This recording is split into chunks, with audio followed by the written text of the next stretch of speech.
प्यारे बच्चे, आज कक्षा 11 में हम बायोलॉजी में कोशिका जो चैप्टर पढ़ा रहे थे उसी को आगे बढ़ाते हुए हरित लवक के बारे में पढ़ा रहे हैं, क्लोरोप्लास्ट के बारे में। अर्थात पहले लवक, इसके पहले पढ़ लीजिए तब हरित लवक के बारे में पढ़ा रहे हैं। लवक, प्लास्टिड जिसको कहते हैं, प्लास्टिड। लवक शब्द जब आता है तो दिमाग में ये आता है कि रंग पिगमेंट के जो है जिक्र होगा इसमें। सर्वप्रथम 1865 में हैकल एक वैज्ञानिक थे। 1865 में हैकल ने लवक शब्द का प्रयोग किया था। उसके बाद से उन्होंने बताया कि पेड़ पौधों में जितने पेड़ पौधे दिखाई देते हैं इसमें 3 प्रकार के लवक पाए जाते हैं। और ये तीनों प्रकार के लवक में कौन? अवर्णी लवक, हरित लवक, वर्णी लवक। ये कई पेड़ में ये तीनों लवक पाए जाते हैं। लवक गोलाकार भी होता है, बेलनाकार भी होता है, मखलाकार भी होता है, कई जो है आकार में होता है। अब हम अवर्णी लवक के थोड़ा जाने। अवर्णी लवक क्या है? अवर्णी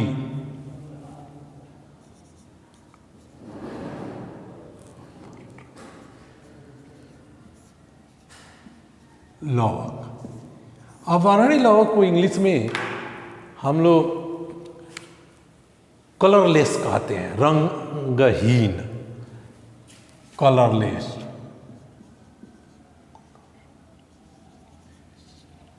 ये रंगहीन होता है। पेड़ पौधे के जो जड़ होता है, जो नन्हे नन्हे पौधे की पत्तियां जहाँ निकलते हैं वहाँ रंगीन होता है, रंगहीन होता है। उसी भाग को हम जो अवर्णी लवक कहते हैं। अर्थात इसकी परिभाषा समझ लीजिए,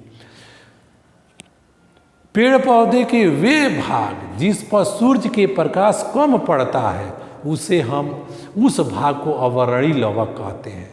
इसी भाग में भोजन का संचय होता है, चाहे स्टार्च हो, कार्बोहाइड्रेट हो, मंड हो, प्रोटीन हो, वसा हो, इसी भाग में ये संचय होता है अवर्णी लवक में। तो अवर्णी लवक जब हम इसका सेक्शन काटते हैं तो देखते हैं कैसे दिखाई देता है। ऐसे देख लीजिए, ये इसका सेक्शन काटकर इलेक्ट्रॉन माइक्रोस्कोप से देखते हैं तो ये 2 लेयर से ऐसे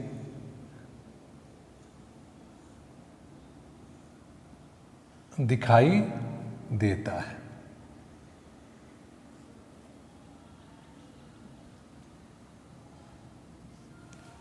और इसमें जो है ऐसे ऐसे भरा रहता है, जिसको हम कोशिका द्रव्य या साइटोप्लाज्म कहते हैं। इसमें जो है साइटोप्लाज्म भी भरा रहता है, इलियोप्लास्ट भी भरा रहता है। और इसको माइक्रोस्कोप से ठीक से देखते हैं तो ये जो है इस प्रकार इसमें स्पष्ट रूप से सभी जो है दिखाई दे देता है। सभी कुछ दिखाई ऐसे, इसका कोई विशेष स्ट्रक्चर नहीं है। ऐसे जो है दिखाई, यहाँ देखेंगे ये ऐसे दिखाई देगा। यहाँ स्पेस में रहेगा, इसमें साइटोप्लाज्म बनाएगा, यहाँ केंद्रक भी रहता है। इस प्रकार ये अवर्णी लवक दिखाई देता है। अवर्णी लवक जो है निम्न 4 प्रकार के होते हैं। कौन कौन? जिसमें वसा संचय होता है, इलियोप्लास्ट कहते हैं। अगर मान लीजिए कि वसा संचय करने वाले जो पौधा है जैसे तेल वगैरह, तो इलियोप्लास्ट कहते हैं। जिसमें प्रोटीन संचय होता है, प्रोटीनोप्लास्ट कहेंगे, है ना। तो इस प्रकार इन ल्यूकोप्लास्ट वगैरह इस सब कर इनमें होता है। तो अवर्णी लवक हो गया। अब इसके बाद से हम लोग पढ़ेंगे हरित लवक। हरित लवक क्या है? हरित लवक, इनको इंग्लिश में क्लोरोप्लास्ट कहते हैं। क्लोरोप्लास्ट, ये क्लोरोप्लास्ट। हरित लवक बच्चे पेड़ पौधे के वह भाग जिसमें सूर्य की प्रकाश सबसे अधिक पड़ता है उसे हम हरित लवक या क्लोरोप्लास्ट कहते हैं। सर्वप्रथम 1885 में सिम्पर नामक वैज्ञानिक, एक सिम्पर वैज्ञानिक थे,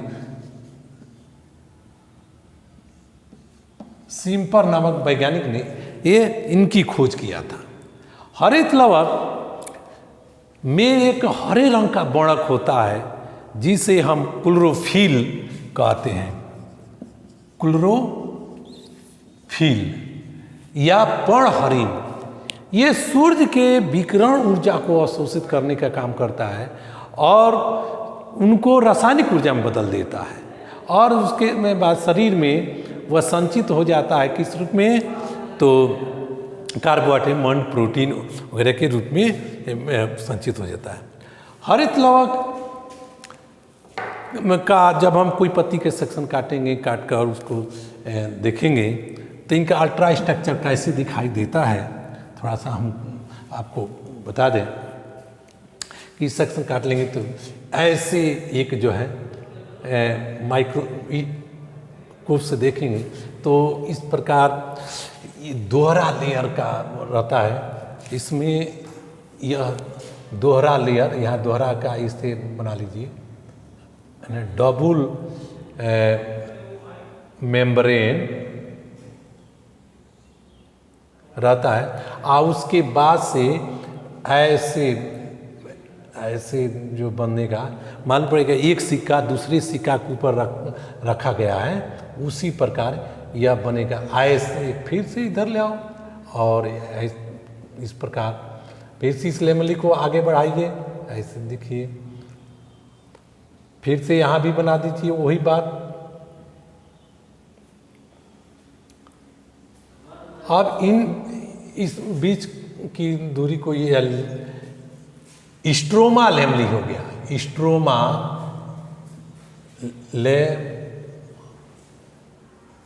स्ट्रोमा लेमली हो गया और इसमें जो है ऐसे ऐसे बूंदी बूंदी दिखाई दे।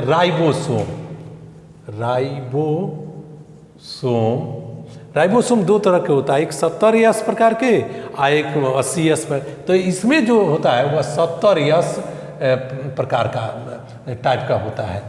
उसके बाद से इसमें साइटोप्लाज्म भरा रहता है, साइटोप्लाज्म भरा रहता है और जगह जगह पर ऐसे स्टार्च ग्रेन रहता है, स्टार्च ग्रेन भरा रहता है।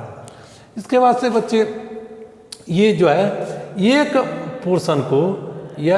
पोर्शन को हम स्ट्रोमा कहते हैं। ऐसा सबको मिला दिया जाए तो यह ग्रेना हो जाता है, ग्रेनम।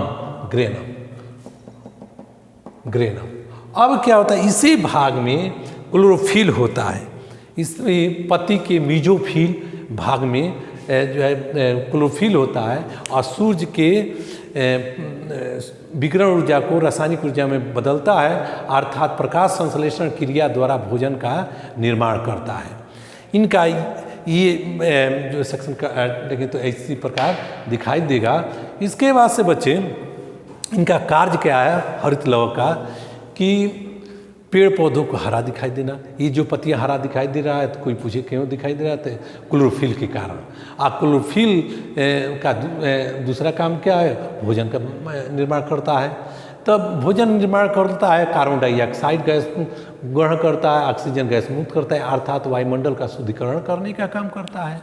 वह नीचे जमीन से पानी को वाष्प बना के उड़ाता है। आप जानते हैं वाष्पोत्सर्जन तो वायुमंडल में वाष्प जाता है, फिर से बारिश होता है। तो इनका जो बहुत महत्वपूर्ण भूमिका होता है। अब हम वर्णी लवक के बारे में पढ़ लेंगे कि वर्णी लवक क्या है। वर्णी लवक को हम क्रोमोप्लास्ट कहेंगे, कि वर्णी लवक को इंग्लिश में क्रोमोप्लास्ट कहते हैं। देखिए बच्चे, यह रंगीन होता है। जब एक छोटा सा हम उदाहरण टमाटर को दे रहे हैं, टमाटर जब फ्लावरिंग लेता है और उसके पास नन्हा सा जब पौधा उसमें फ्रूट बनता है तो हरा रहता है, उसमें हरित लवक होता है। और जब वो टमाटर मैच्योर होता है, परिपक्व हो जाता है, तो वो लाल दिखाई देता है। वो क्रोमोप्लास्ट के कारण, इसी क्रोमोप्लास्ट के कारण वो रंगीन हो जाता है। तो ये रंग बदलता है जब परिपक्व होता है। परिपक्व की स्थिति में रंग अपना बदल देता है, एक अवस्था से दूसरे अवस्था में चला जाता है। हरित लवक और वर्णी लवक में चला जाता है। ये वर्णी लवक में जाता। यह क्लोरोप्लास्ट है, यहाँ लिख देंगे क्लोरोप्लास्ट, आइसिमेट्रिक लगाकर। यहाँ जो है क्रोमोप्लास्ट, क्रोमोप्लास्ट लिख देंगे। चाहे वो टमाटर हो चाहे आम ही देख लो, कच्चा रहता है तो हरा दिखाई देता है, पकता है तो पीला हो जाता है, लाल हो जाता है। हरा मिर्चा देख लीजिए, ये कच्चा रहता है हरित लवक होता है, पकता है तो लाल हो जाता है। तो ये वर्णी लवक का गुण हुए। तो बच्चे ये आज का जो है हरित लवक के ये लवक के बारे में हम बता दिए। इसमें 3 भाग होता है, इनके बारे में बताएं। आप इसको ठीक से नोट बना लीजिएगा और पढ़ लीजिएगा। और आज का इतना ही, नेक्स्ट वीडियो